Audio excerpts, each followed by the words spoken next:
Welcome to Chillin' 101. We hope this video helps. In this video, I will explain how to find your Thinkorswim account. First, you'll want to log into either the Thinkorswim desktop platform or the main Brokerage website.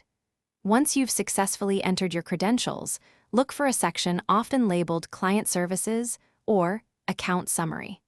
Your main account number, a unique identifier, is usually displayed clearly on this initial dashboard. This is your first step to accessing all your account details and managing your investments. Once inside the platform, head over to the My Account tab. Here, you'll find a comprehensive overview of your holdings, balances, and recent activity. For official records like monthly statements or tax documents, look for the Statements and Documents section. It's also a good idea to confirm your account type, whether it's an individual, joint, or retirement account within your personal settings. This ensures you understand all aspects of your trading profile. And if you're still having trouble, don't hesitate to reach out to customer support. They are available to assist you with account recovery and verification.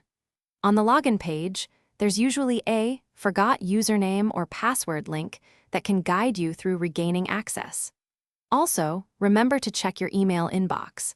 Sometimes initial account setup emails or important notifications contain your account number or related details.